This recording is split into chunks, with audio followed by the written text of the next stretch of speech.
Cuy. Oke. Moga Bapak. Assalamualaikum warahmatullahi wabarakatuh. Waalaikumsalam warahmatullahi wabarakatuh. Kita awali bersama dengan membacakan Bismillahirrahmanirrahim. Yang selanjutnya silakan Saudari Nursanti ya. Nursanti. Ya, saya Nursanti Bapak. Anda ceritakan identitas Anda yang selengkap-lengkapnya, silakan. Oke, Latar siap belakang. Bapak. Dari awal, nama saya adalah Nursanti. Saya kelahiran dari Cilacap, Jawa Tengah, tanggal 13 Agustus tahun 1978. Saya mulai mengajar di RA Ma'arif NU. Saya kebetulan mengajar di RA, Bapak. Tapi saya mengikuti PPG di MTS, ambilnya SKI, gitu. Jadi saya di RA Ma'arif NU itu dari tahun 2008 sampai dengan sekarang. Kebetulan saya dikasih amanat untuk menjadi kepala mulai tahun 2021. Jadi saya mulai mengajar dari tahun 2008 dan kemudian tahun 2021 saya diamanati untuk menjadi kepala sampai dengan sekarang. Kiranya saya mempunyai suami dan punya 3 anak. Alhamdulillah anak saya yang pertama sudah kuliah semester 5, yang kedua sudah kelas 3 STM, SMK, yang ketiga itu kelas 4 SD begitu. Yang kurang lengkap. Cukup. Nah, kalau kamu ngajarnya di RA apa di SMTS? Saya sekarang posisinya adalah di RA, Bapak. Masih jadi Di RA. Patika itu di RA.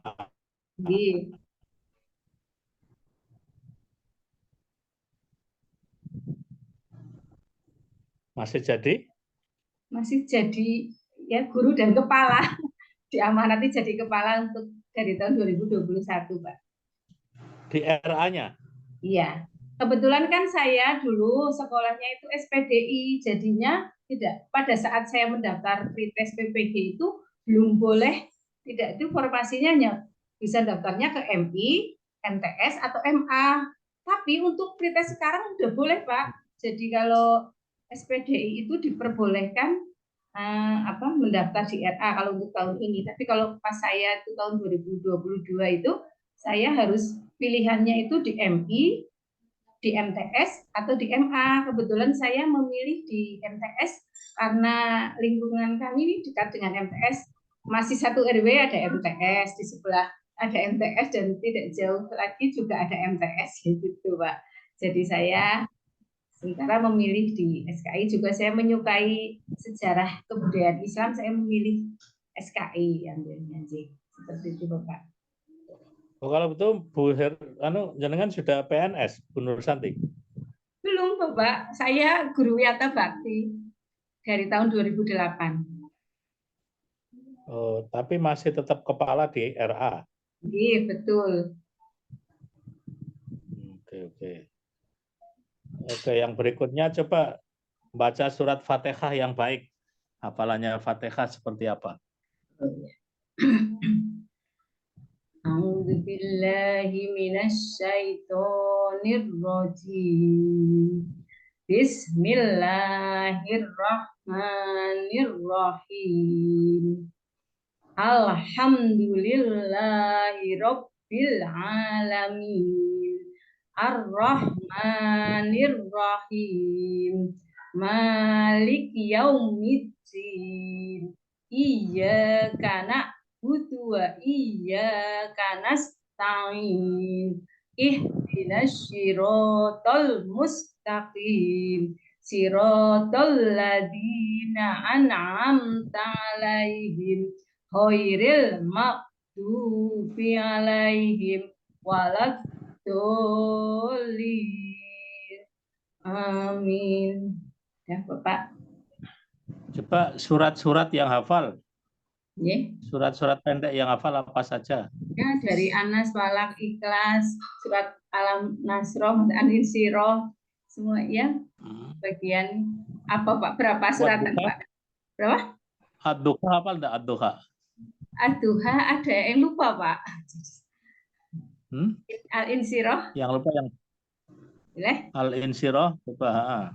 Ya. Bismillahirrahmanirrahim.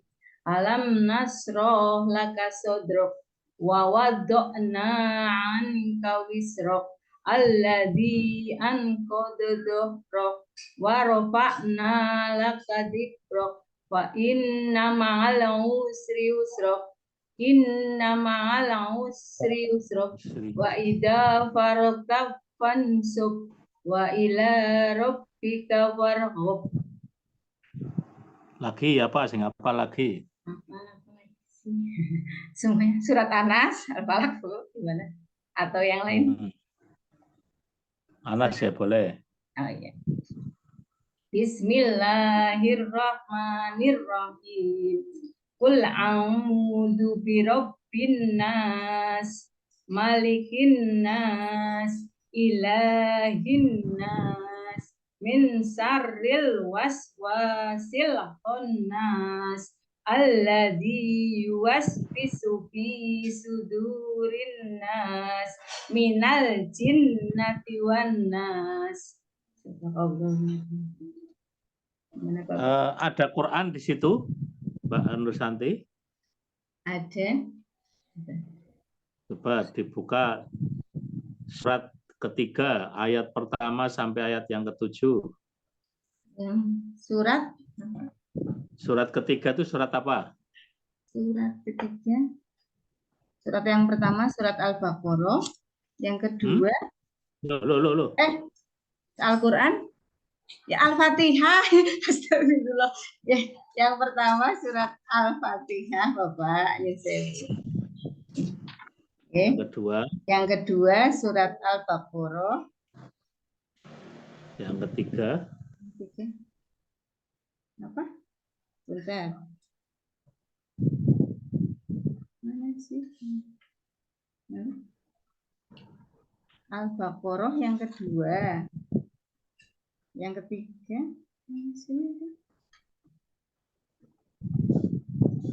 Sama Al-Baqarah, Bapak.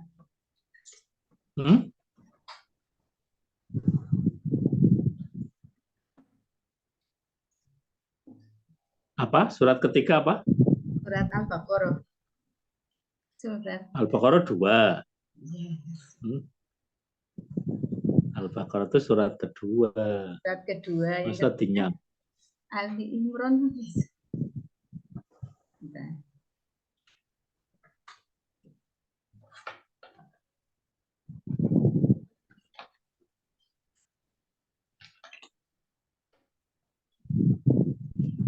Bentar, Bapak. Coba surat Ali Imran dibuka. Surat Ali Imran. Wah. Iya.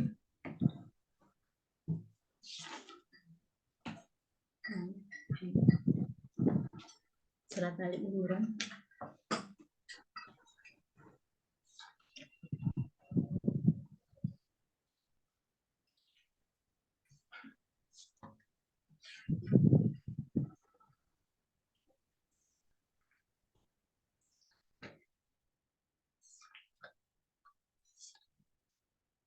Bentar, Bapak.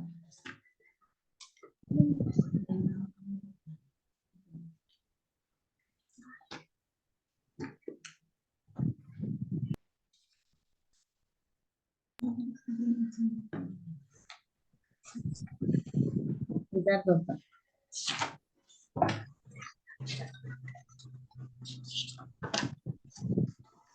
Surat Al-Fatihah.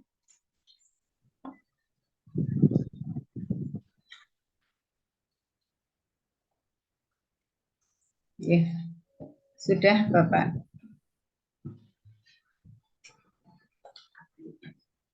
Ya, langsung dibaca saja. A'udzu billahi minasyaitonir rajim.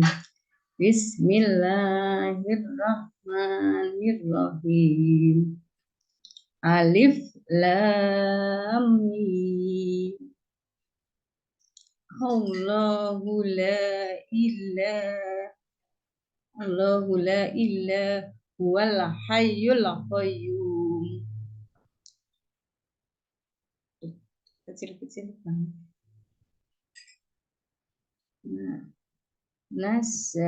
nazzala alaikal kitabil haqqi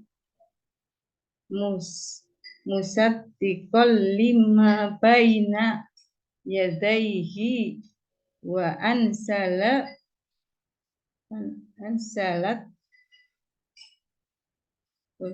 maaf Pak, kacamatanya jelas. Taurat wal Injil.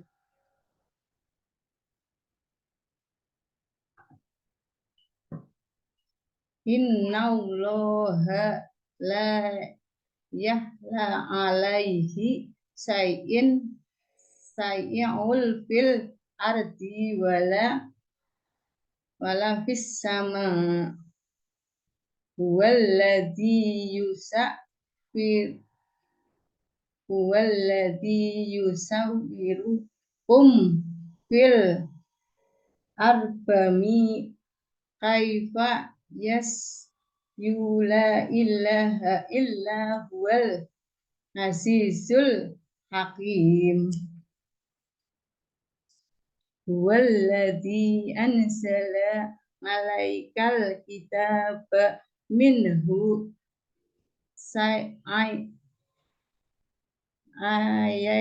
ayatum Muhammadun hunna ummul kitahi wa uharru mutasaya bihaun fa'amal lasafi qulubihim.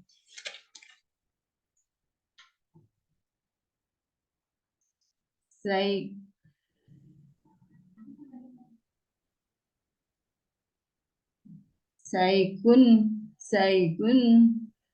fayatahi innama nggak jelas Pak kacamata tasa baha minhu bi al fitnati wabti'a tafidil wa ma ya'lamu ilallahu war rosifuna fil ilmi yaquluna amana bihi kulhum min indi rabbina wa ma yasahharu illa ulul albab. Sadaqallahul azim. Ini Bapak sudah. Oke. Sekarang yang berikutnya coba, kalau ini kan Anda juga guru RA ya. Sekarang praktek kalau ngajar di RA seperti apa? Dari awal sampai akhir. Oke. Saya jadi biasanya seperti ini Bapak. Semuanya anak-anakku, kita sebelum belajar kita berdoa dulu. Kami pakai tepuk. Tangan di atas kepala, tangan di samping telinga, tangan di depan dada. Mari kita berdoa. Di tangan ini ada doa, di mulut ini ada doa, di hati ini ada doa. Esok lusa tetap berdoa. Bila aku berdoa, aku angkat tanganku dengan suara lembut, tidak berteriak. Berdoa sungguh-sungguh akan dikabulkan segala permohonan hamba yang beriman. Di atas ada Allah, di depan Rasulullah, di samping malaikat. Mari kita berdoa. Ayo kita berdoa bersama-sama.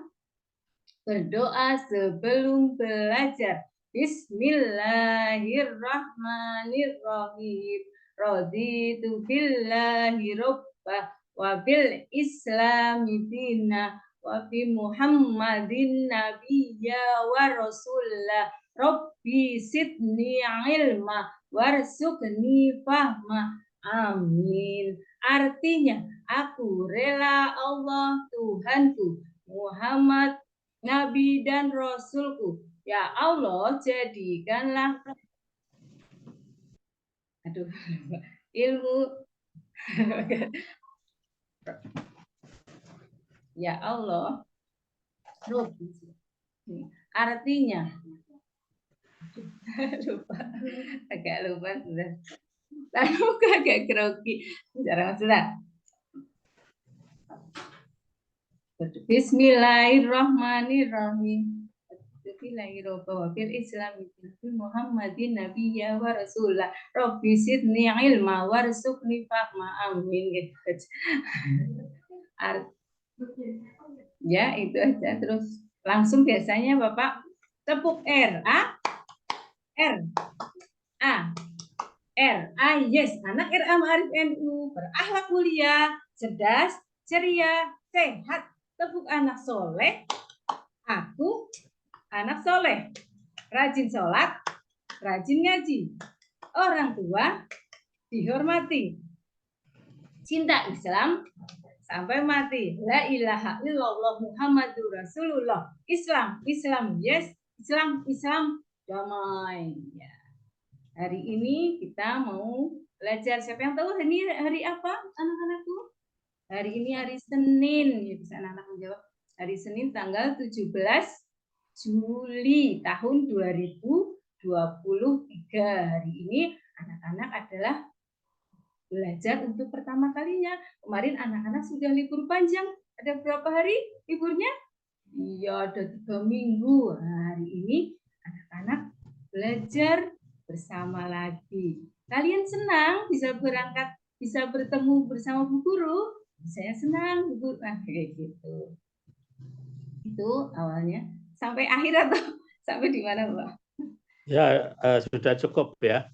Nah, sekarang yang kembali kepada modul ajar yang dibuat untuk kemarin peer teaching. Ya. Coba Anda jelaskan bagaimana sintak ya, kemudian langkah-langkah pembuatannya, termasuk bagaimana pengajarannya di kelas. Silakan. Ya, kemarin kebetulan saya sudah teaching kami modul ajar, sudah membuat modul ajar. Yang saya ambil kemarin adalah kelas 7 MTS, Pak, semester 1. Mengambil capaian pembelajarannya itu misi dan strategi dakwah Rasulullah Shallallahu Alaihi Wasallam di Mekah. Itu. Modul ajarnya bisa di-share screen enggak? Bisa ada di file. Saya enggak di-share screen biar kelihatan. Maksudnya dibagikan layar nih, Pak? Iya. Ya, siap, coba. Baik.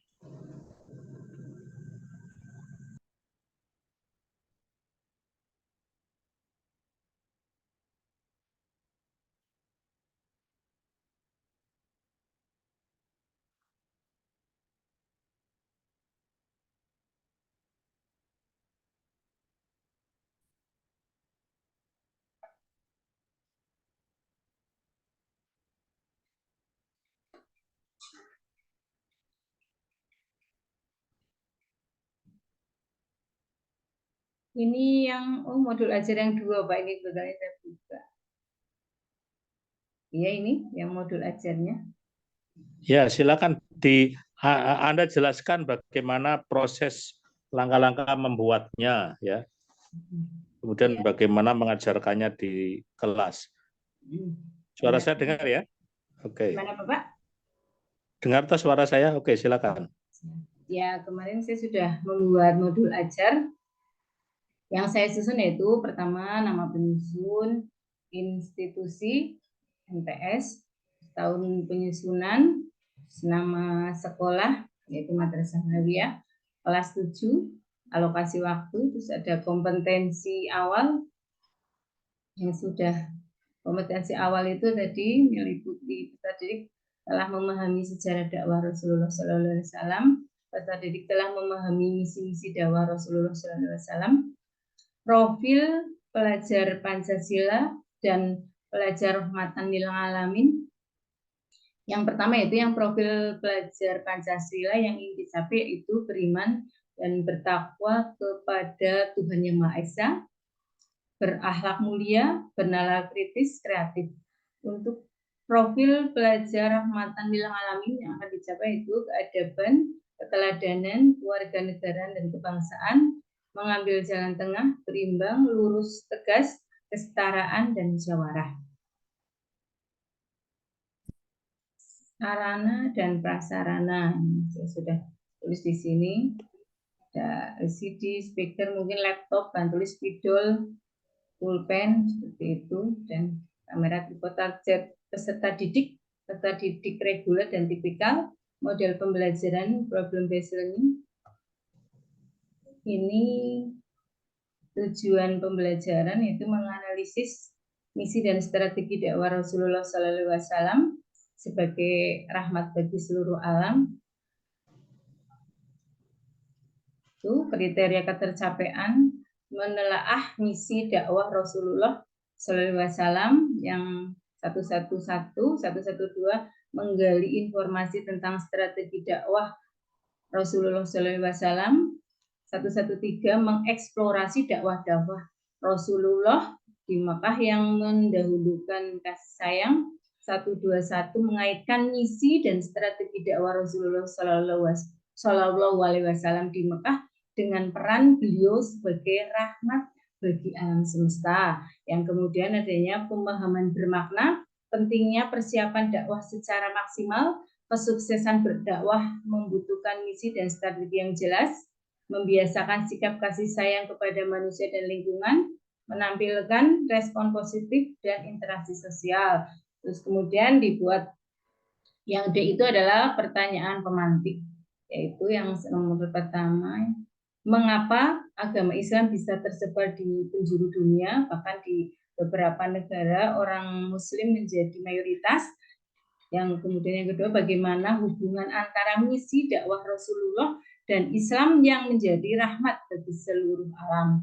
Yang ketiga, apa yang sudah kamu lakukan untuk meneladani Rasulullah sebagai rahmat bagi alam semesta. Itu yang D. Kemudian yang E, kegiatan pembelajaran meliputi kegiatan pendahuluan.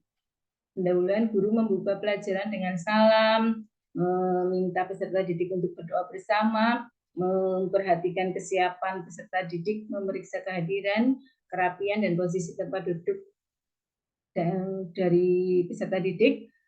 Guru memberi motivasi dan mengajukan pertanyaan terkait dengan materi pelajaran melalui persepsi, menyampaikan cakupan materi, tujuan pembelajaran dan kegiatan yang akan dilakukan, serta lingkup dan teknik penilaian.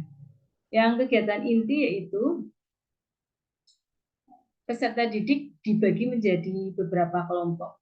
Yang kemarin yang modul 1 yaitu menelaah misi-misi dakwah Rasulullah. Kemudian yang modul ajar kedua, dari kegiatan inti peserta didik mengeksplorasi dakwah Rasulullah Shallallahu Alaihi Wasallam di Mekah yang mendahulukan kasih sayang. Yang kedua, yang ketiga, peserta didik merumuskan hipotesis atau pertanyaan penting mengenai materi tersebut. Peserta didik mengumpulkan data tentang materi yang dipelajari dari berbagai sumber. Peserta didik menguraikan dan menganalisis materi yang ditemukan. Peserta didik menyusun kesimpulan dan seterusnya. Kemudian kegiatan penutup, guru dan peserta didik melakukan refleksi terkait seluruh proses belajar yang sudah dilaksanakan. Yang kedua yaitu guru menyampaikan materi yang akan dibahas di pertemuan yang akan datang. Yang ketiga, guru dan peserta didik bersama-sama mengucapkan hamdalah dan pengakuan terhadap kekurangan dan menyebutkan wallahu a'lam bishawab. Asesmen yang pertama itu ada asesmen awal atau penilaian sebelum pembelajaran.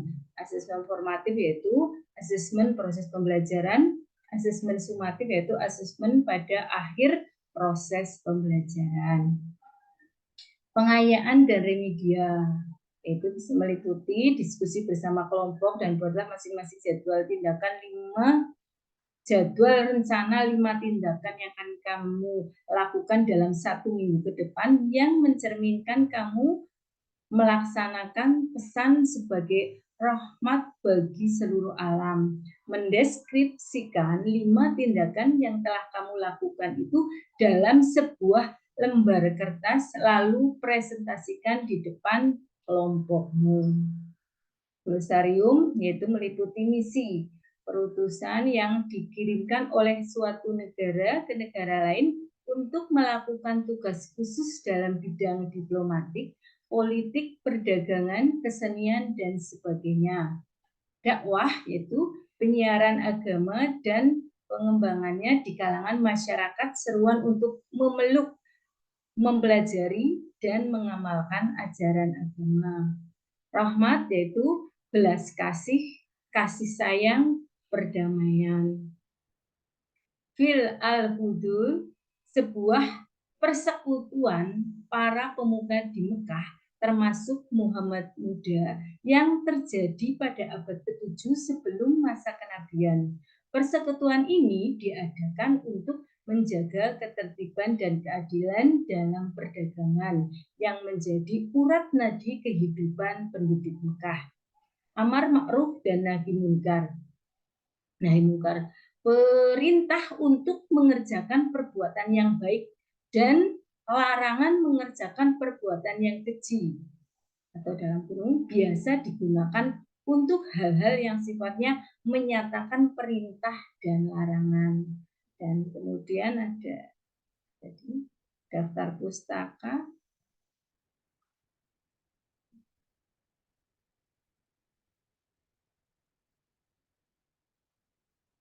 Ya, daftar pusaka ada bla sudah satu. Kemudian mengetahui kepala madrasah dan guru SK. Begitu Bapak? Cukup? Oke. Coba apa yang Anda pahami tentang profil pelajar Pancasila? Profil pelajar. Profil pelajar Pancasila yang dicapai ya yang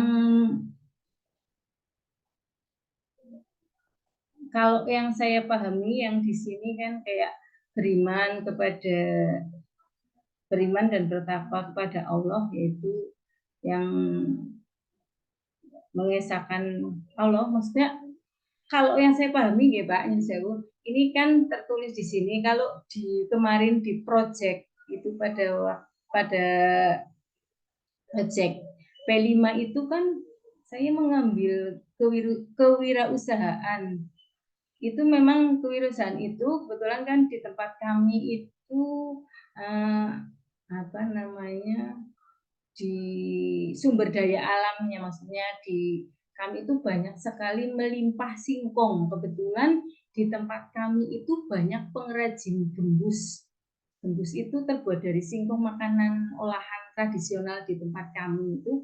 Memang saya bawa ke situ tujuannya untuk anak langsung bersentuhan dengan namanya itu singkong, bagaimana cara pembuatannya itu. Yang di situ bertemakan yang saya ambil itu, sebentar saya buka nih di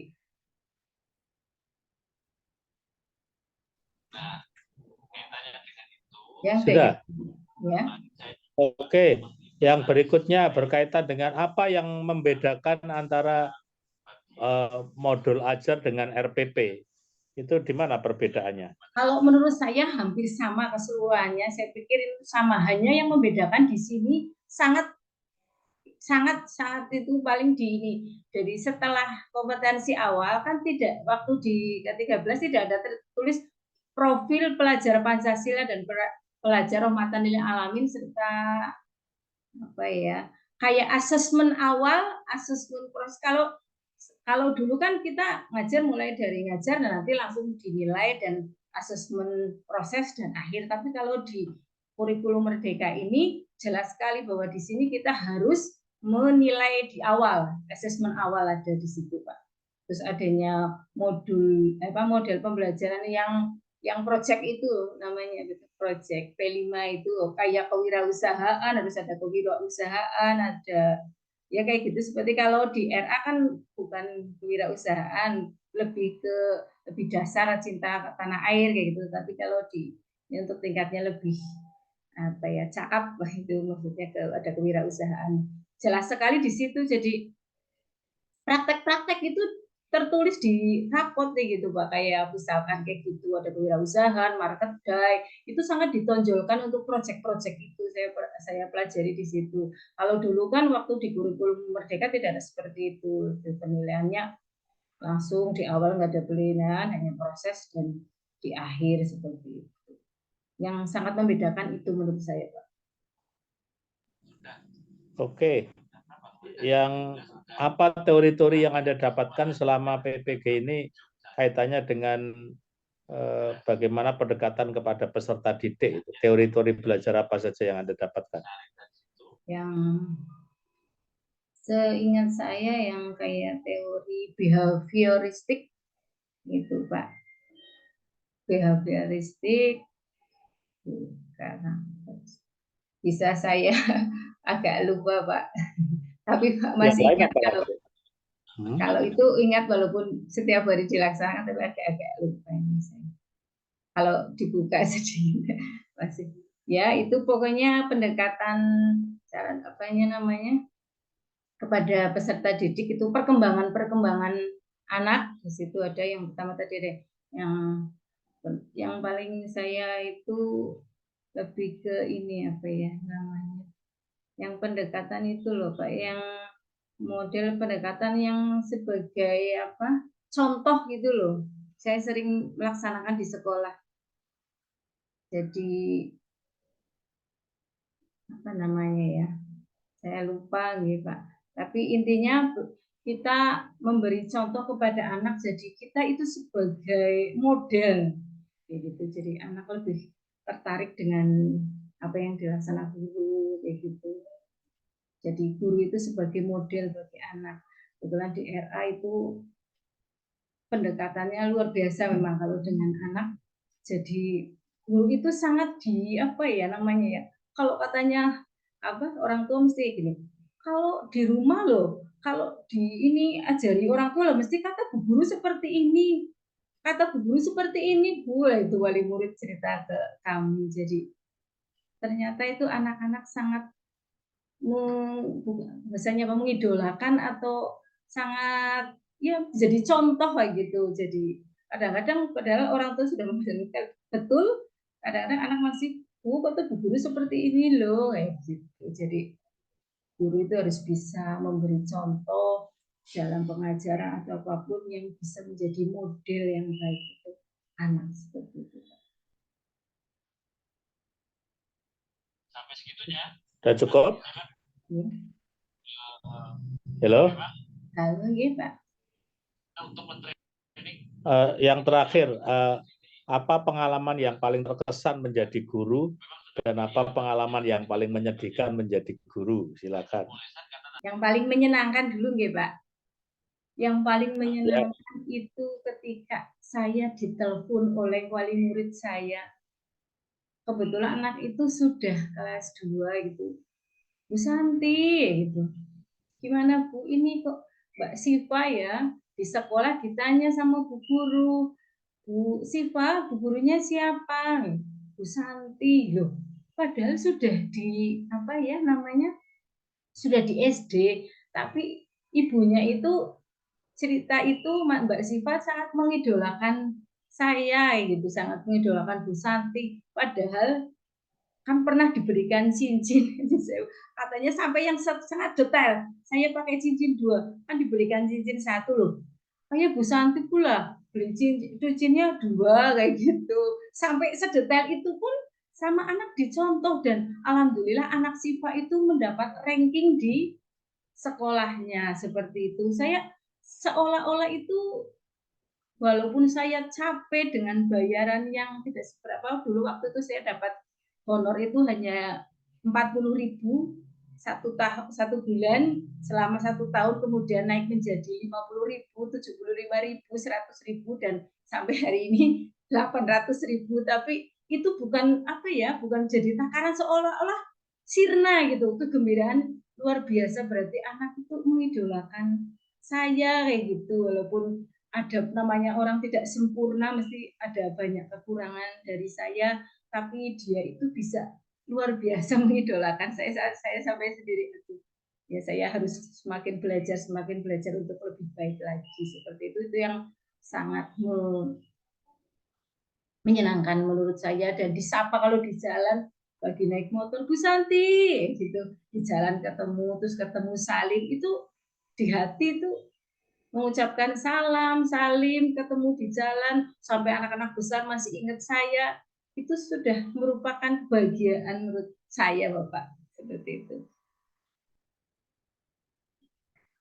Sudah, kalau yang menyedihkan, kalau menurut saya sih sudah nggak dianggap menyedihkan, walaupun saya dari honor, yang tadi sudah diceritakan 40.000, tahun 2008 saya mendapat honor 40.000 dalam 1 tahun, kemudian tahun 2009 saya mendapat honor 50.000, yang kemudian 1 tahun kemudian 75.000, 100.000, 150, sampai akhirnya sampai dengan sekarang 15 tahun saya mendapatkan gaji itu.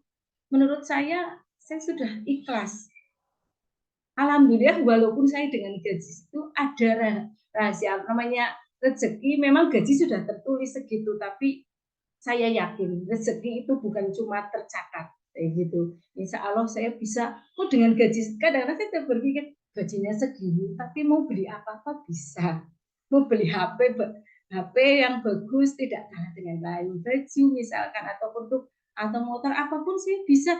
Saya sampai kadang-kadang ya Allah, ya walaupun saya ya dilakukan seperti ini ikhlas, gaji seberapapun insya Allah kalau berkah ini saya ikhlas menerima. Dan saya sudah merupakan apa ya, untuk meninggalkan itu walaupun gaji seberapapun, saya sudah mengajar dengan 16 tahun itu sudah merupakan apa ya, keluarga yang kedua menurut saya gitu. Jadi saya kayaknya sudah bertahun-tahun dan merupakan bagian dari hidup saya setelah di rumah. Begitu Bapak. Ya, saya kira cukup pada malam ini, Bu Santi. Kita akhiri dengan baca hamdalah. Alhamdulillahirabbil alamin. Terima kasih. Assalamualaikum warahmatullahi wabarakatuh. Waalaikumsalam warahmatullahi wabarakatuh. Tadi awal-awal saya grogi Bapak. Jadi ini tadi sudah bisa menetralisir setelah beberapa menit gitu. Saya tadi ya Allah sudah pegang kok jadi grogi. Ya mohon maaf ya Bapak. Tangan saya. Makasih Bapak, Mbak dosen.